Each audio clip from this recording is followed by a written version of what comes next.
아멘.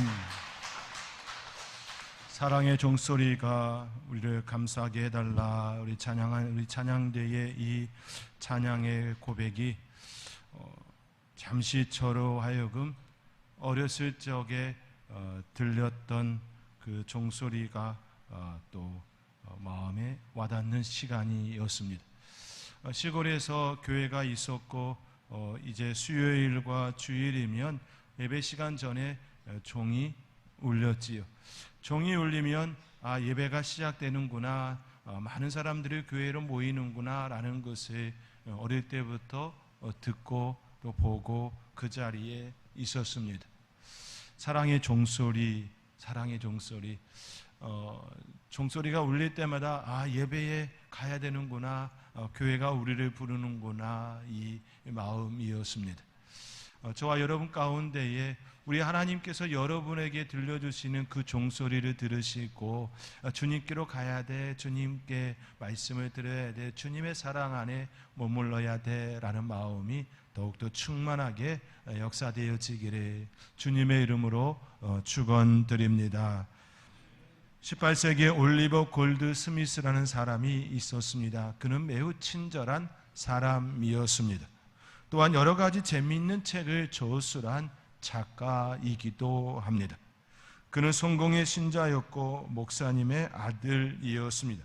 그는 다음과 같은 아주 유명한 말을 남겼습니다. 나는 구두공에게서 신발을 빼앗고 테일러에서 코트를 벗을 때 그래서 나는 신부에게서 나의 종교를 빼앗는다. 매우 의미 있는 말을 남겼습니다. 이 말의 의미는 이렇습니다. 누군가는 구두점에서 구두를 매입하고 또 누군가는 테일러에서 양복점에서 또 양복을 구할 때 나는 목회자에게서 신앙을 배웠다라는 그런 의미입니다. 그렇지요? 구두가게에서는 구두를 얻고 양복점에서는 양복을 얻고 또 교회에서는 구원을, 신앙을, 나의 종교를 얻는다라고 하는 그런 의미이지요.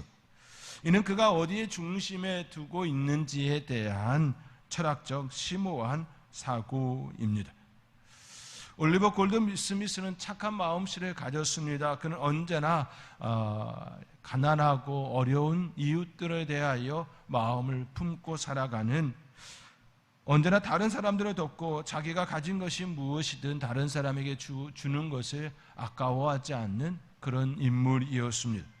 그래서 가난한 사람들에게 너무 많이 나누어 주었기 때문에 그는 항상 가난하였습니다.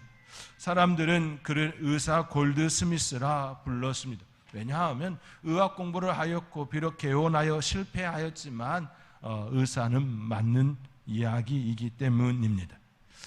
하루는 한 가난한 여인이 골드 스미스에게 아파서 먹지도 못하는 자기 남편을 치료해 달라고 찾아왔습니다. 골드 스미스는 흔쾌히 그 부인을 따라 나섰습니다. 그 집은 매우 공공한 형편이었고 남자는 오랫동안 직업을 갖지 못하고 있었습니다. 그는 아픈 것이 아니라 근심에 잠긴 것이었고 먹지 못하는 것도 실은 집안에 먹을 것이 없었기 때문이었습니다. 대충 사정을 알아차린 골드 스미스는 부인에게 이처럼 이야기합니다. 오늘 저녁 제 사무실로 찾아오십시오. 제가 남편이 드실 약을 좀 드리겠습니다. 저녁에 부인이 사무실로 찾아왔습니다. 골드 스미스는 부인에게 무척 무거운 작은 종이 상자 하나를 건네주었습니다. 그리고 부인에게 이야기합니다. 여기 약이 들어있습니다. 처방에 적힌 대로 쓰시면 됩니다.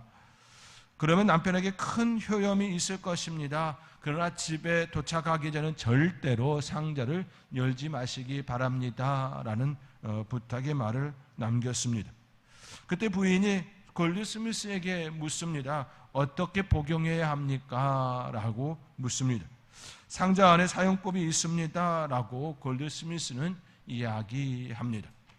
부인은 집에 도착하여 남편과 함께 골드 스미스가 내준 종이 상자를 열어보았습니다.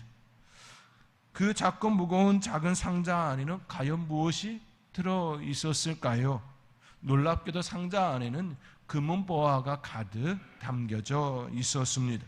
그리고 맨 위에 다음과 같은 처방전이 들어 있었습니다. 꼭 필요할 때마다 복용하십시오라는 그런 글귀였습니다. 골드 스미스는 자신이 가지고 있던 그 재화를 그들에게 주었던 것이지요. 위 이야기는 18세기 골드 스미스에게 일어난 가난 이야기입니다. 실제 인물이었고 가난한 사람을 외면하지 않는 그런 사람의 그 이야기입니다. 우리가 가진 것을 남에게 준다라고 하는 건 결코 쉬운 일이 아니지요. 특히나 요즘 시대와 같은 돈이 없으면 살아갈 수 없는 사회에서 남에게 나의 것을 준다라고 하는 건 결코 쉽지가 않습니다. 우리는 매일 돈을 지불하는 시대에 살고 있습니다. 우리가 사용하고 있는 모든 것들은 다 돈으로 환산되어 청구서를 받습니다. 야간에 불을 밝히는 전구도, 다른 곳을 오고 가는 자동차도, 아침, 점심, 저녁을 먹는 것도, 심지어 화장실에 볼일을 보는 것도 돈을 지불해야 하는 시대에 살고 있습니다. 지금 우리는 밝은 빛 아래 있지요. 에어컨도 틀어서 시원하게 있습니다.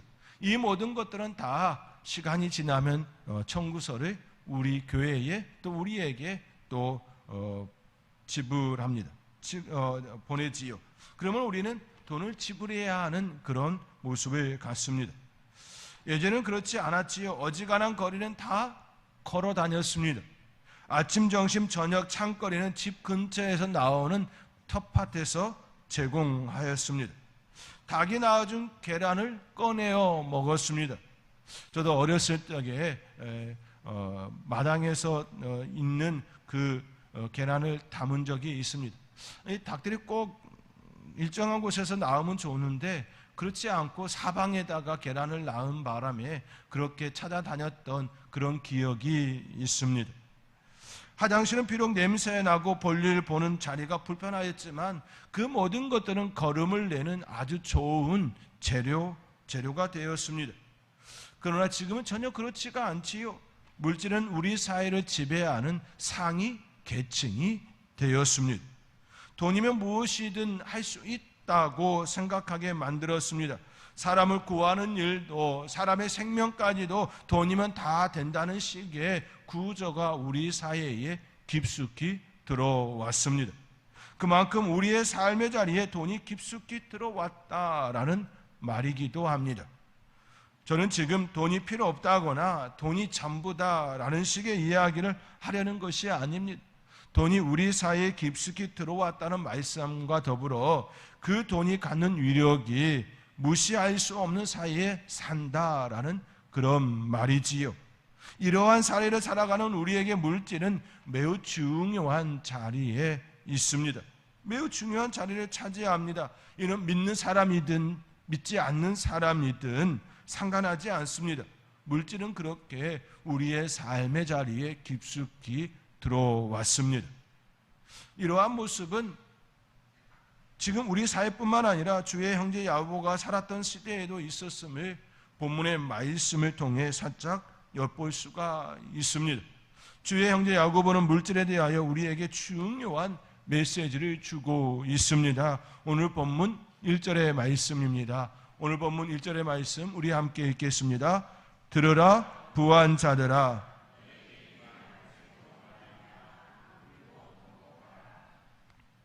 들으라 부한 자들아, 너희에게 임할 고생으로 말미암아 울고 통곡하라.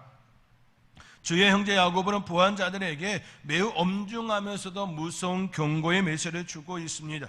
우리는 여기서 오해하지 말아야 할 부분이 있습니다. 여기서 말하는 부한 자들이란 잘못된 방식으로 부를 축적하고 그것을 악용하고 있는 이들을 가리키고 있는 말씀입니다. 왜냐하면 성경은 부에 대하여 멸시하거나 터부시하지 않기 때문입니다. 성경은 늘 부에 대하여, 물질의 복에 대하여 우리에게 언급하고 말씀하지요. 이스라엘의 조상들인 아브라함, 이삭, 야곱에 대하여 이야기할 때에 늘 함께 이야기 되어지는 부분이 있습니다. 그것은 물질의 복이지요. 그들은 하나님께 받은 물질의 복에 대하여 늘 그들에 대하여 이야기해야 할 때에 함께 언급되어졌음을 우리는 기억할 필요가 있습니다. 그들 모두는 하나님께 물질의 복을 받은 인물들이었습니다. 창세기 13장에는 아브라함이 받은 물질에 대하여 이처럼 기록되어 있습니다. 아브라함에게 가축과 은과 금이 풍부하였더라.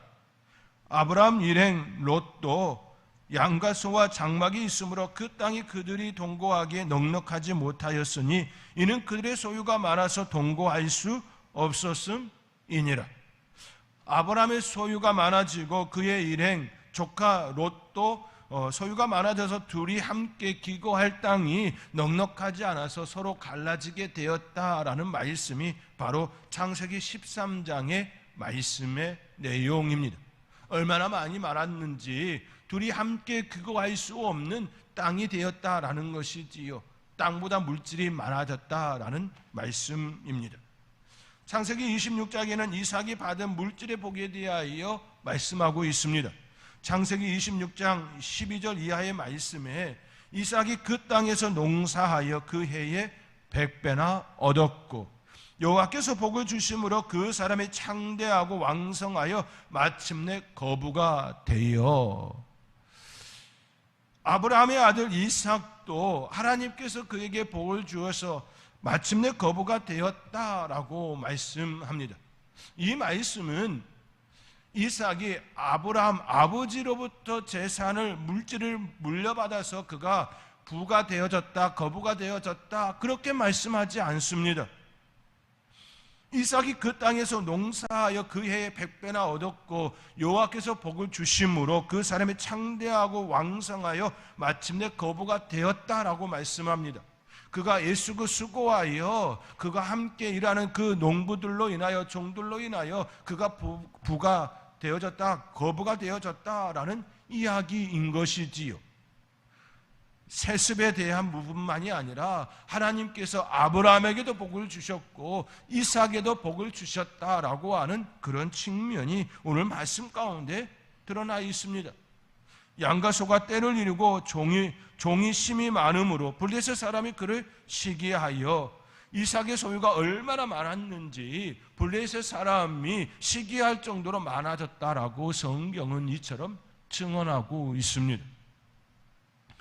야곱도 많은 물질을 하나님께로부터 받았습니다. 그가 삼촌 라반의 집에서 돌아올 때에 그의 부가 얼마나 많은지 가늠할 수 있는 기록이 있습니다. 창세기 32장 13절 이하의 말씀입니다. 야곱이 거기서 밤을 지내고 그 소유 중에서 형 에서를 위하여 예물을 택하니 암염소가 200이요 순염소가 20이요 암양이 200이요 순양이 20이요 전나는 낙타 30과 그 새끼요 암소가 40이요 황소가 10이요 암나귀가 20이요 그 새끼 나귀가 10이라.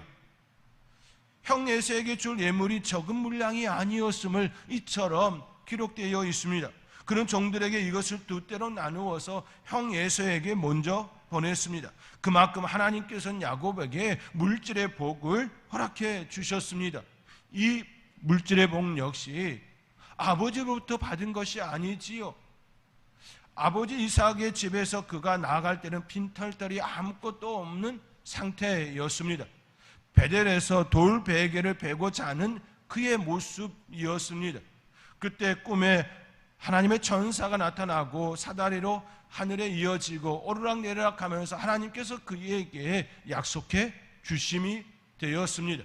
그때 물질의 복도 허락해 주셨지요. 그리고 그가 삼촌 라반의 집에서 일하고 돌아올 때에 이처럼 하나님께서 물질의 복을 더하여 주심이 되었습니다.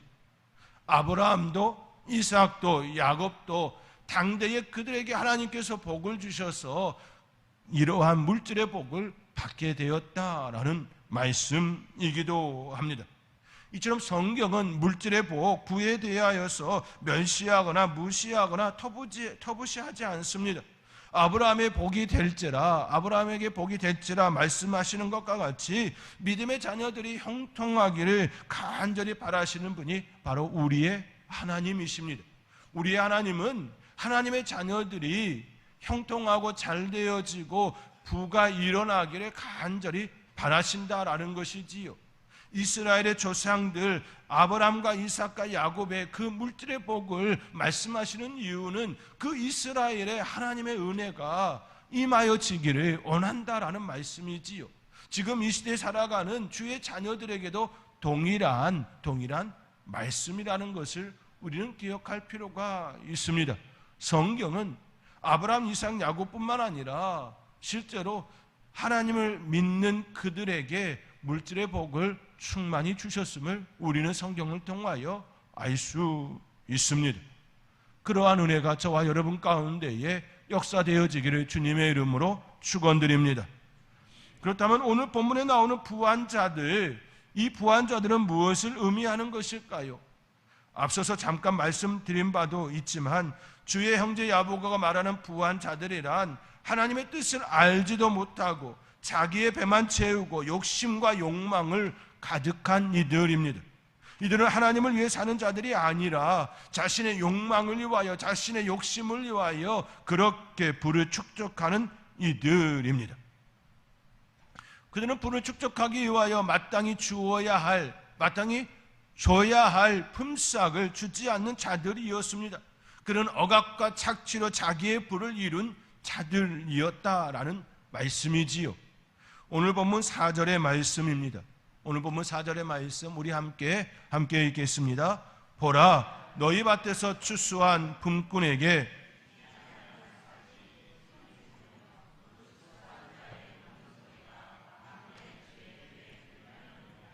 아멘. 보라, 너희 밭에서 추수한 품꾼에게 주지 아니한 삭시 소리 지른다, 이처럼 말씀합니다.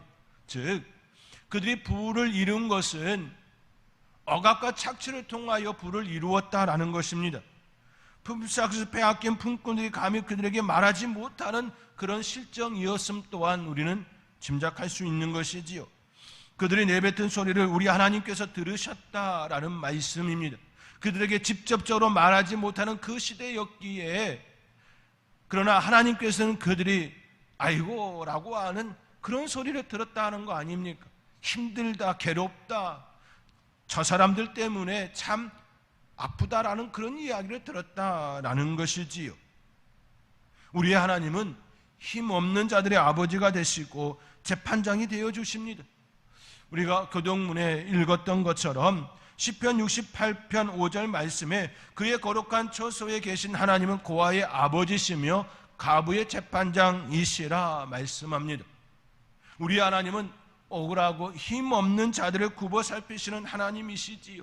그 하나님께서 힘없고 억울한 일을 당한 자들을 예면하지 않으시고 그 억울함을 풀어주시기 위해 그 억압한 자들을 심판하시겠다라는 말씀입니다. 오늘 본문에 나타난 부한 자는 바로 그러한 자들입니다. 그들의 부가 정직한 부가 아니라, 청부가 아니라, 깨끗한 부자가 아니라 더러운 방식으로, 추한 방식으로 부를 이룬 자들에 대한 이야기인 것이지요.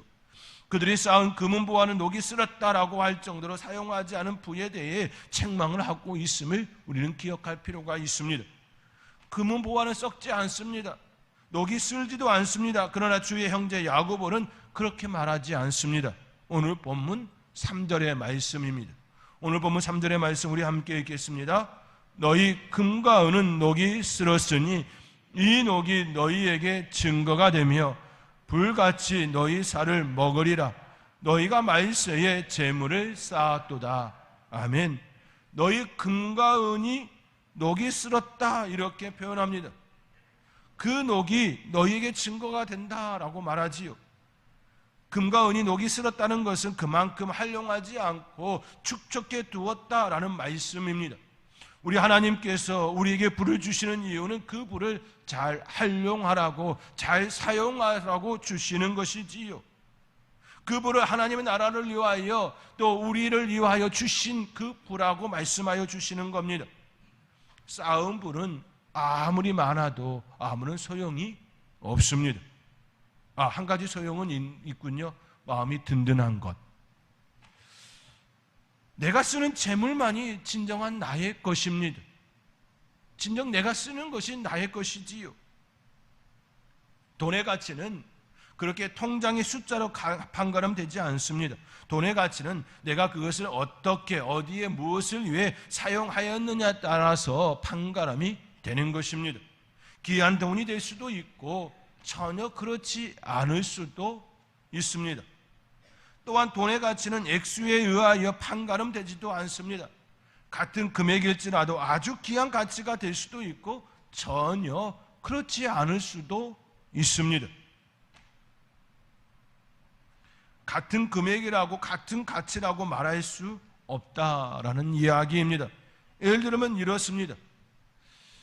병원비가, 수술해야 될 그 병원비가 2천만 원이 나왔습니다. 그런데 내 수중에 1,900만 원밖에 없습니다. 2천만 원이 있어야 수술할 수 있는데 내 수중에 1,900만 원이 밖에 없습니다. 이때 필요로 하는 100만 원은 2천만 원의 그 상당한 가치를 가지게 되는 것이지요. 1,900만 원은 수술할 수 없는 돈이지만 100만 원이 더하여지면 수술할 수 있는 비용이 되기 때문입니다. 그 부족한 100만 원은 2천만 원의 가치가 되어짐이 되는 것이지요. 100만 원이 없다면 지금 있는 1,900만 원도 소용이 없기 때문입니다.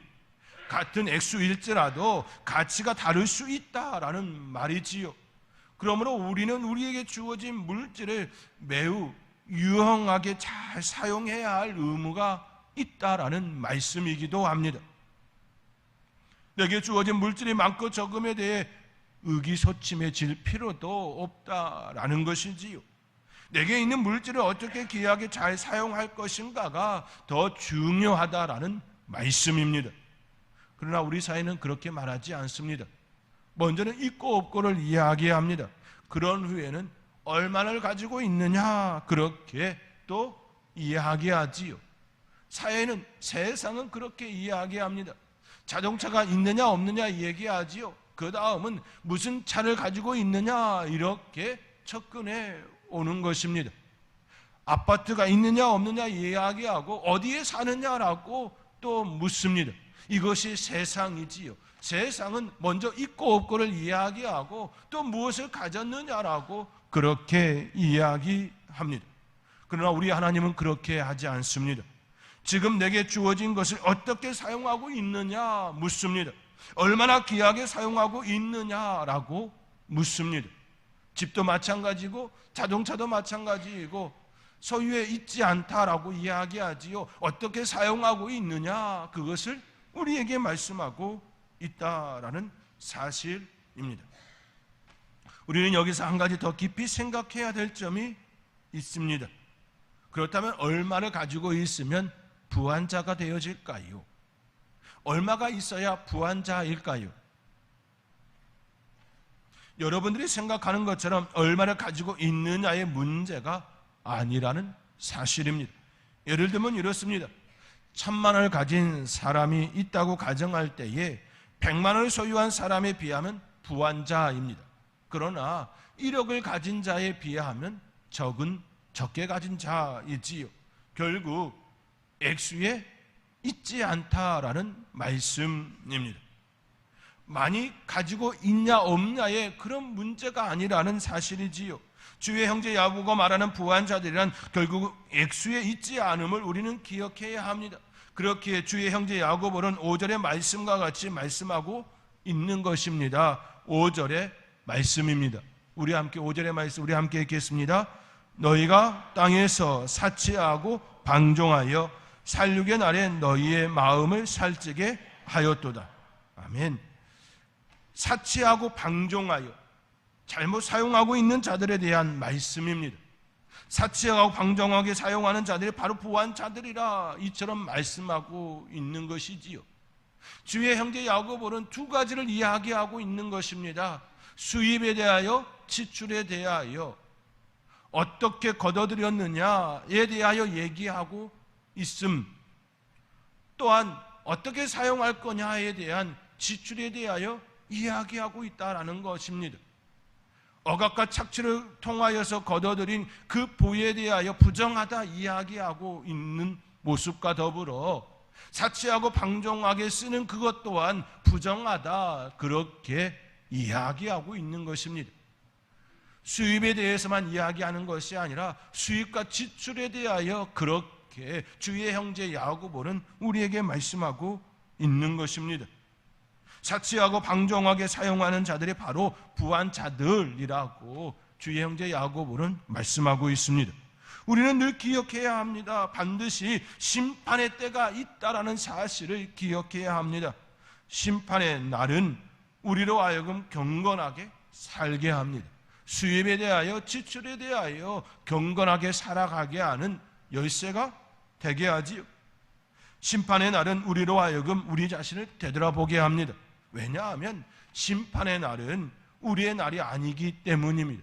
왜냐하면 심판의 날은 우리의 하나님의 날이요, 우리 하나님께서 우리를 알곡과 쭉정이로 가르시는 날이기 때문입니다. 사랑하는 성도 여러분, 주의 형제 야고보가 말하는 부한 자들이 되지 마시기 바랍니다. 주의 형제 야고보가 말하는 그 부한 자들이 되지 마시기 바랍니다. 그는 우리에게 분명하게 경고합니다. 억압과 부정으로 부를 축적하지 말라 경고합니다. 또한 사치와 방정으로 사용하지 말라 경고합니다. 왜냐하면 심판의 날이 있기 때문입니다. 심판의 날에 우리 하나님에 의해 알곡으로 분리되고 그 알곡이 누리는 영원한 복락을 누리며 그 은혜 가운데 살아가는 저와 여러분의 인생이 되어지기를 주님의 이름으로 축원드립니다. 기도하겠습니다.